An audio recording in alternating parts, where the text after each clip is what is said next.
நண்பர்களுக்கு வணக்கம். இன்றைக்கி நம்ம பார்க்க போகிற படம் பார்த்திங்கன்னா பாட்டில் ராதா. இந்த படத்தில் பார்த்திங்கன்னா சோமசுந்தரம், ஜான் விஜய், மற்றபடி கோ ஆர்டிஸ்ட்லாம் நடிச்சிருக்காங்க. இந்த படம் பார்த்திங்கன்னா ஒரு ஆல்கஹால் அனானிமஸ் பேஸ் பண்ணி எடுக்கப்பட்ட ஒரு படம்.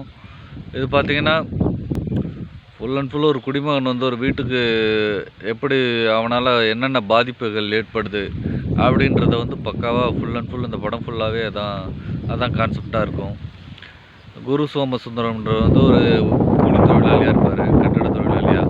அவர் பார்த்திங்கன்னா அவருக்கு வேலை பார்த்திங்கன்னா டெய்லியும் குடிக்கிறது. ஸோ அதனால் அவங்க ஃபேமிலி எப்படி பாதிக்கப்படுது அப்படின்றது தான் அந்த படத்தோட ஃபுல் ஸ்டோரி. படம் ஃபுல்லாகவே பார்த்திங்கன்னா அவரை அந்த ஃபேமிலியை பேஸ் பண்ணி தான் அந்த கதை இருக்கும். ஒவ்வொரு தடவை போகும்போதும் குடிக்க மாட்டேன்னு சொல்லி ப்ராமிஸ் பண்ணுவார். திரும்ப போய் சாராய கடையில் நினைப்பார். ஆக்சுவலாக இது ஏற்கனவே சரக்குன்ற பேரில் மன்சூர் அலிகான் ஒரு படம் எடுத்திருப்பார். அந்த படத்தில் பார்த்திங்கன்னா நிறைய கருத்துக்களை சொல்லியிருப்பார். பட் ஆனால் அது சின்ன பட்ஜெட் படம் அப்படின்றதுனால பெருசாக அது யாருக்கும் ஃபெமிலியர் ஆகலை. பட் இந்த படம் பார்த்திங்கன்னா உங்களுக்கு நீலம் ப்ரொடக்ஷன் தயாரிச்சிருக்காங்க. அதனால் இது ஓரளவுக்கு எல்லாத்துக்கும் ரீச் ஆச்சு இந்த படம். இவரை பார்த்திங்கன்னா இந்த மறுவாழ்வு மையம் அதில் சேர்த்துருப்பாங்க. ஸோ அதில் ஜான் விஜய் தான் அந்த வார்டன் மாதிரி இருப்பார். அவர் தான் இவங்க எல்லாத்தையும் கண்ட்ரோல் பண்ணி வச்சுருப்பார். ஸோ அதுலேருந்து கொஞ்ச நாள் இருந்து தப்பிச்சு வெளில வந்துடுவார். வெளில திரும்ப அவங்க ஃபேமிலியை போய் பார்த்து நான் திருந்துட்டேன்னு சொல்லும்போது திரும்பவும் அதே தவறை பண்ணிட்டு போயிட்டு ஒயின் ஷாப்பில் உட்காந்துருவார். ஸோ அந்த ஒயின் ஷாப்பில் பார்த்திங்கன்னா திரும்பவும் ஒரு பிரச்சனை ஆகும். ஸோ திரும்பவும் போலீஸ் ஸ்டேஷன் போகும். இந்த மாதிரியே கதை நகர்ந்துக்கிட்டே இருக்கும்.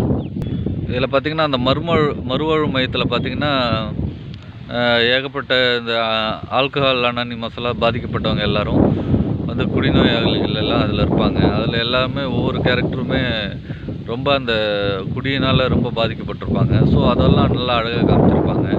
இதில் பார்த்திங்கன்னா எல்லா படத்துலேயும் ஜான் விஜய் ஒரு வில்லனாகவும் ஒரு ரக்கட் பாயாகவும் ரக்கட் கேரக்டராகவும் தான் காமிச்சிருப்பாங்க. பட் இதில் பார்த்திங்கன்னா ஒரு சென்டிமெண்ட் கேரக்டராக கிளைமேக்ஸில் அவருடைய ஸ்டோரியை சொல்லுவார். என்னால் தான் ஒய்ஃப் இறந்தாங்க அப்படின்ற மாதிரி அவருடைய ஸ்டோரியை சொல்லி கடைசியில் அவர் திருத்துவார் சோமசுந்தரத்தை. ஸோ அந்த சீன்லாம் பார்த்திங்கன்னா ரொம்ப ஒரு சென்டிமெண்ட்டாக இருக்கும்.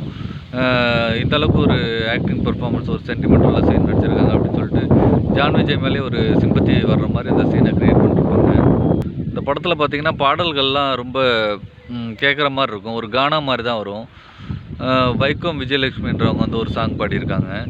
அப்புறம் இன்னொரு பாடல் தலைக்கோதும் இளம் காற்று அப்படின்னு சொல்லிட்டு ஒரு பாட்டு பாடிருப்பார். அவர் ஒரு பாட்டு பாடிருக்காரு. பாடல்கள் எல்லாமே ஓரளவுக்கு பரவாயில்ல, நல்லாயிருக்கும். இதில் பார்த்திங்கன்னா சோமசுந்தரத்தோட ஆக்டிங் நல்லாயிருக்கும். அவங்க ஒய்ஃபாக ஒரு ஒருத்தவங்க நடிச்சிருப்பாங்க. அவங்களோட ஆக்டிங்கும் நல்லாயிருக்கும் பார்க்குற மாதிரி. நல்லா ஃபேமிலி சப்ஜெக்ட் மாதிரி நல்லா கொண்டு போயிருப்பாங்க. ஆக்சுவலாக இந்த படத்தோட மைய கருத்து அந்த ஆல்கஹால் அனானிமஸில் டெய்லியும் கிளாஸ் அட்டன் பண்ணும். போய் அட்டன் பண்ணுற மாதிரி இருக்கும். ஸோ அதில் 5 வருஷமாக 4 வருஷமாக 3 வருஷமாக குடிக்காமல் இருக்கிறவங்களுக்குலாம் ஒரு மெடல் மாதிரி ஒன்று தருவாங்க போல். ஸோ இந்த விஷயம்லாம் நம்ம வெளியில் எங்கேயும் போய் பார்த்துருக்க மாட்டோம், தெரிஞ்சிருக்காது. பட் ஆனால் இந்த படத்தை பார்க்கும்போது இப்படிலாம் நடக்குமா இப்படிலாம் ஒரு கிளாஸ் வச்சு அவங்கள திருத்துறதுக்காக எல்லாம் இப்படி ஒரு கிளாஸ் வைப்பாங்க. ஆல்கஹால் அனானிமஸ் அப்படின்ற விஷயம் ரொம்ப டீப்பாக நல்லா தெளிவாக சொல்லியிருப்பாங்க இந்த படத்தில். ஸோ அந்த விஷயத்துக்காக டைரக்டர் கண்டிப்பாக பாராட்டி ஆகணும், இப்படி ஒரு கான்செப்ட் எடுத்ததுக்காக. இது பார்த்திங்கன்னா ஒன்ஸ் வாட்சபிள் மூவி தான், கண்டிப்பாக ஒரு டைம் பார்க்கலாம். Okay, thank you.